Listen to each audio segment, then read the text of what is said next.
Good morning students. आज हम लोग बात करेंगे फ्रांसीसी क्रांति के बारे में। यूरोपियन हिस्ट्री में फ्रांसीसी क्रांति का अपना खुद का बहुत बड़ा इंपॉर्टेंस रहता है और इस इंपॉर्टेंस की सबसे बड़ी वजह है कि आज हम इंडिया के अलावा बहुत सारी कंट्री में समानता, स्वतंत्रता, बंधुत्व की भावना के साथ में देखते हैं। कॉन्स्टिट्यूशन यानी कि जितने भी देश हैं उनके जो संविधान है उसका जो ह्यूमन राइट्स है, समानता का जो बात रखी गई है, उस बात का जो ओरिजिन मिलता है वो मिलता है फ्रांसीसी क्रांति में। फ्रांसीसी क्रांति की अगर हम लोग बात करें तो फ्रांसीसी क्रांति का जो टाइम पीरियड रहा है बच्चों वो रहा है 1789 से लेकर 99 तक, यानी कि 1789 से लेकर 1799 तक का फ्रांस का जो आमूलचूल परिवर्तन है, उसके अलावा जो भी राजनीतिक घटनाक्रम इसमें घटित हुए उन सभी का अगर हम लोग कंक्लूड करके निकालते तो वो हमारे रीजन जो निकलते हैं वो फ्रांसीसी क्रांति ही निकलता है। ठीक है, तो फ्रांसीसी क्रांति यूरोपियन हिस्ट्री में अपनी इंपॉर्टेंस रखती है। सबसे पहले इंग्लैंड की क्रांति पढ़ी थी हमने, फिर अमेरिका का स्वतंत्रता संग्राम पढ़ा और आज हम पढ़ रहे हैं फ्रांसीसी क्रांति। क्रांति का टाइम 1789 से लेकर 99 तक, और इसमें महत्वपूर्ण जो भूमिका थी वो भूमिका किसकी थी बच्चों? वो थी नेपोलियन बोनापार्ट की। किसकी थी? नेपोलियन बोनापार्ट की। तो नेपोलियन बोनापार्ट बहुत बड़ा सम्राट, बहुत एक तरह से बोल सकते हैं कि कुशल, उसके अलावा अपना बोल सकते हैं कि नेपोलियन बोनापार्ट की वजह से ही फ्रांस जो है एक शक्तिशाली राष्ट्र के रूप में क्या आया, यूरोप में सामने आया। तो यहाँ तक आपको आई होप समझ में आ गया होगा। फ्रांस की क्रांति के कारण, परिणाम और घटनाओं पर चर्चा करने से पहले हम लोग देखते हैं कि फ्रांस की क्रांति के टाइम में फ्रांस की स्थिति क्या थी। ठीक है, तो यानी कि the condition, political condition and agenda of the France before the 1789। अगर हम लोग बात करें फ्रांस की, किसकी बात करें? फ्रांस की। और कौन सा टाइम है? 1789। 1789 के टाइम में फ्रांस का जो राजा था बच्चों वो था लुई 16। क्या नाम था उसका? लुई 16। आपको अच्छे से पता है कि फ्रांस के शासक के जो भी थे, लुई जो है एक प्रॉपर इनका शासक को बोला जाता था, और ये फर्स्ट, सेकंड, थर्ड, फोर्थ जो है चेंज होते थे, और लुई 16 जो है उस टाइम का क्या था? तत्कालीन राजा था। लुई 16 जो है अपने आप में बहुत ही ज़्यादा एक तरह से बोल सकते हैं निरंकुश शासक था, और उसके अलावा स्वेच्छाचारी। स्वेच्छाचारी किसे बोलते हैं? जो कि कभी भी प्रजा का नहीं समझता, अपनी इच्छा के अनुसार ही चलता है। ठीक है, और बोलता था कि मैं ही कानून हूँ। क्या बोलता था? मैं ही कानून हूँ, आई एम अ लॉ, यानी कि मैं ही कानून हूँ। आपको जैसे पता होगा इससे पूर्व में लुई 14 करके एक राजा था, शासक था फ्रांस का, वो बोलता था आई एम अ स्टेट, यानी कि I am a state, the state, यानी कि मैं ही राज्य हूँ, और मेरे द्वारा जो बोला गया जो भी वाक्य है, जो स्टेटमेंट है, और वह कानून वही बनेगा जो कि मैं बोलूँगा। तो लुई 16 जो था अपने आप में स्वेच्छाचारी शासक था, बोलता था मैं ही कानून हूँ और जो मैं बोलूँगा वही कानून बन जाएगा। तो स्वेच्छाचारी प्लस निरंकुश। और जब हम किसी भी शासक की निरंकुशता के बारे में बात करते हैं, यानी निरंकुश का अर्थ होता है किसी का अंकुश नहीं, ना पार्लियामेंट का, ना संसद का, ऐसा कोई चीज़ थी नहीं फ्रांस में। फ्रांस में केवल और केवल राजा जो चाहता था वो होता था। उसके अलावा एक और कारण था कि लुई 16 की जो रानी थी, रानी अंताते, क्या बोलते थे? कई जगह अंताते बोला जाता है, रानी अंताते, ये जो थी बहुत ही एक तरह से बोल सकते हैं कि बहुत ही खर्चीली और क्रूर जो महिला थी, और लुई 16 के ऊपर इसका अत्यधिक प्रभाव था। ये जो रानी थी बहुत ज़्यादा खर्चा किया करती थी, बहुत ही बोल सकते हैं मितव्ययी थी, बहुत ज़्यादा खर्चा किया करती थी। उसके अलावा महल को बनवाना है, उसके अलावा अलग अलग टाइप से पैसे को बहुत उड़ाती थी। ठीक है, बहुत ज़्यादा लुटाती थी ये वाली रानी, और इसके ऊपर किसका प्रभाव था? लुई 16 का सबसे ज़्यादा प्रभाव था। अगर हम लोग बात करें किसी भी क्रांति की, किसी भी घटना की, तो एक ही रीज़न उसके लिए क्या नहीं होता, उत्तरदायी नहीं होता, बहुत सारे रीजन थे।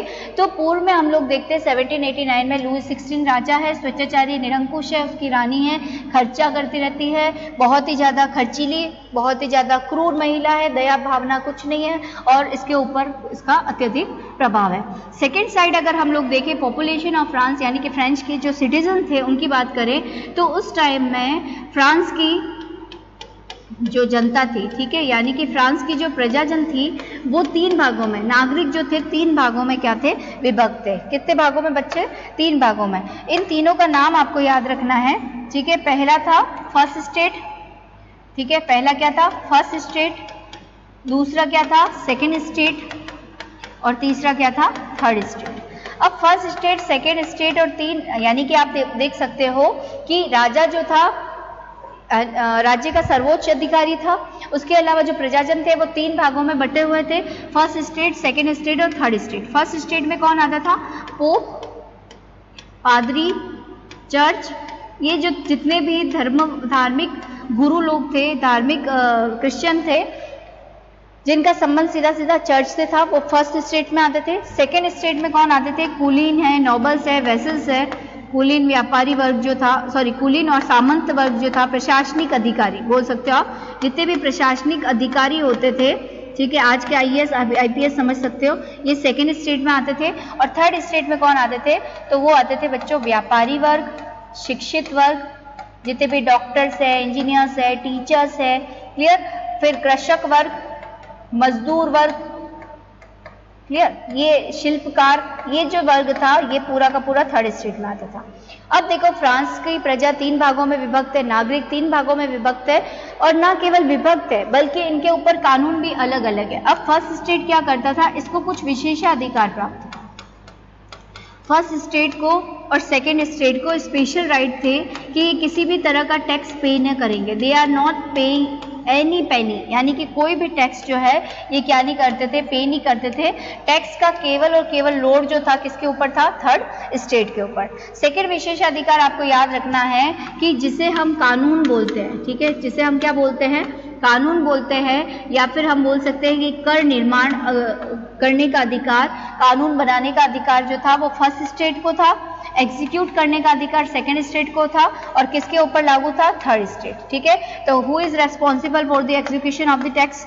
एग्जीक्यूशन के लिए सेकेंड स्टेट इसको वसूलता था, पहला स्टेट कानून बनाता था, और इसको लागू किस पर किया जाता था? थर्ड स्टेट पर। तो ये उस टाइम की स्थिति थी।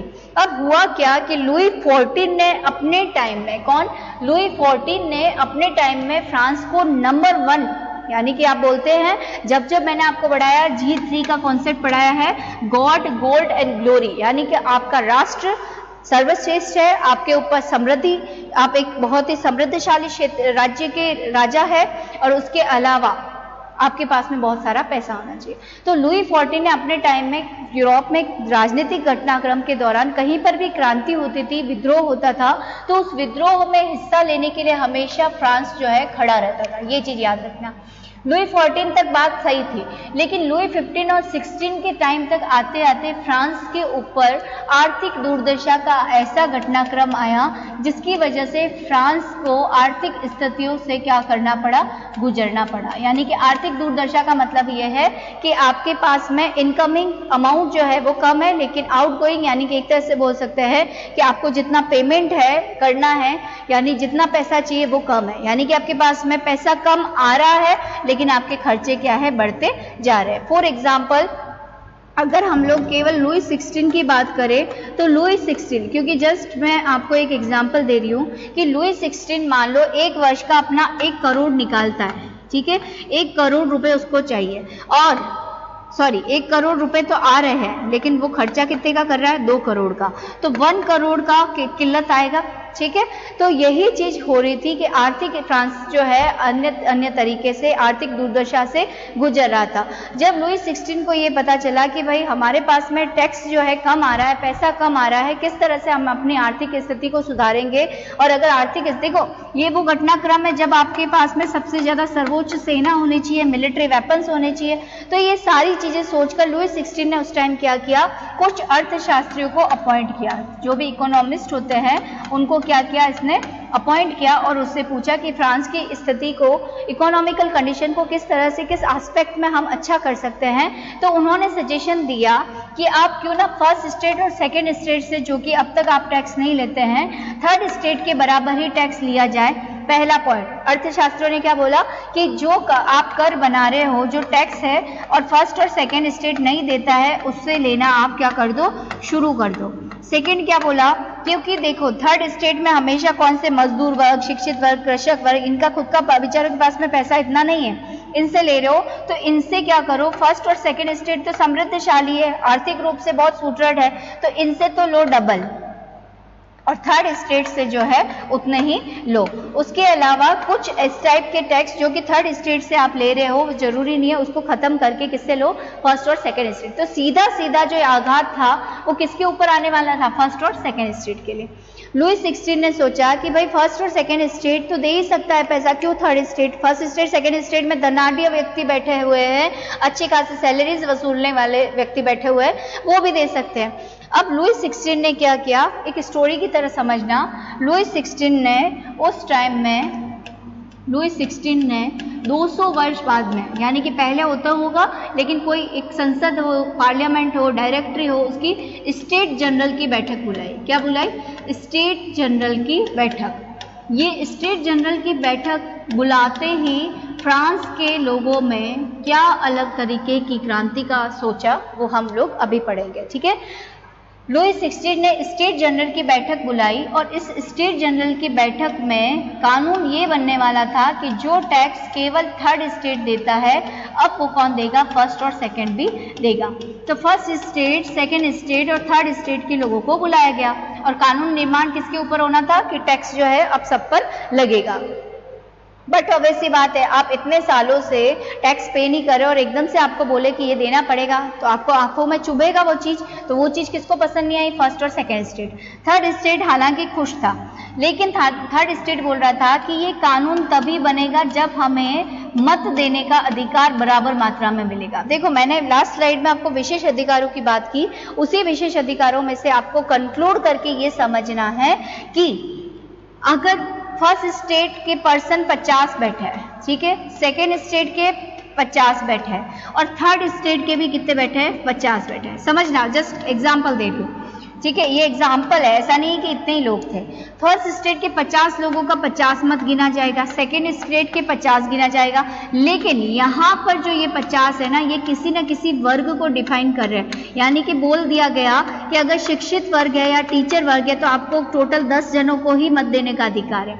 अगर व्यापारी वर्ग है और व्यापारी वर्ग का निकाल दिया गया तो व्यापारी वर्ग को बोला गया कि आपके कोई 5 व्यापारी ही मत दे सकते हैं। तो ये इस तरह से आप देख सकते हो कि 50 के केवल 25 वोट ही गिने जाएंगे।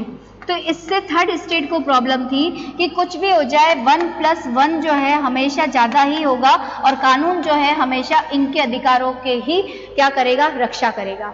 अब हुआ क्या, स्टेट जनरल की बैठक शुरू हुई, वहाँ पर फर्स्ट और सेकेंड स्टेट ने थर्ड स्टेट के साथ में बैठने से क्या कर दिया, मना कर दिया। क्या कर दिया, मना कर दिया। अब मना कर दिया तो आपको अच्छे से पता है, फर्स्ट सेकेंड स्टेट जनरल की बैठक हुई, बुलाया गया, फर्स्ट सेकेंड स्टेट ने थर्ड स्टेट के साथ में बैठने और कानून बनाने से मना कर दिया और उठकर चले गए। अब ये वो टाइम था जब थर्ड स्टेट ने अपने अधिकारों के लिए, किसके लिए, अपने अधिकारों के लिए बात रखनी शुरू कर दी और थर्ड स्टेट भी क्या करता है, मतलब एक तरह से सभा को खंडित करके पास में ही एक टेनिस कोर्ट था, क्या था, टेनिस कोर्ट की शपथ।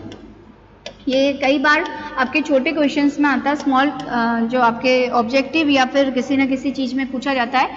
टेनिस कोर्ट की शपथ इज़ वेरी इंपॉर्टेंट कि ये जो है इसमें पहली बार ये जो थर्ड स्टेट है उठकर अपने अपने घर नहीं गया, टेनिस कोर्ट में इकट्ठा हुआ और इन्होंने बात की संविधान की। किसकी बात की कि अब जो है एक संविधान निर्माण करना चाहिए, एक कानून निर्माण होना चाहिए और बात की समता की, समानता की, समता यानी समानता, स्वतंत्रता की कि हम भी स्वतंत्र है अपने अधिकार को देने के लिए, और बंधुत्व की, यानी कि सभी लोग जो है वो क्या है, एक है। तो टेनिस कोर्ट की शपथ किसके द्वारा ली गई, थर्ड स्टेट के जनरल के द्वारा, थर्ड स्टेट के लोगों द्वारा।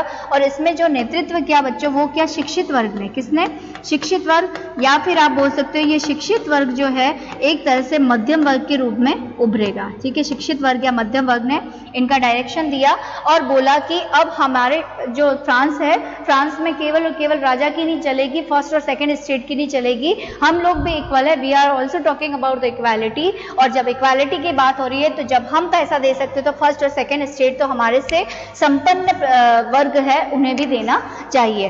तो इन्होंने क्या किया, टेनिस कोर्ट में सबने शपथ ली और बोला कि अब तब तक हम लोग बढ़ते रहेंगे जब तक कि हमारा एक राष्ट्र, एक राज्य और एक संविधान ना बन जाए। और अपने आप को राष्ट्र का प्रतिनिधि घोषित किया। कौन से ने, राष्ट्र का प्रतिनिधि घोषित किया। तो राष्ट्र का प्रतिनिधि जो है वो थर्ड स्टेट ने अपने आप को घोषित किया, राष्ट्र का प्रतिनिधि। ठीक है, क्या घोषित किया? राष्ट्र का अपने आप को प्रतिनिधि घोषित किया। बस यहाँ तक की बैकग्राउंड अगर आपको समझ में आ गया बेटा, तो आगे की स्टोरी, आगे के जो कारण परिणाम है बहुत ही इजी वे में आपको समझ में आ जाएंगे, तो कोई प्रॉब्लम नहीं होगी। ठीक है, तो आई होप यहाँ तक आपको समझ में आ गया, क्लियर। तो आज के लिए इतना ही, थैंक यू सो मच, जय हिंद, जय भारत।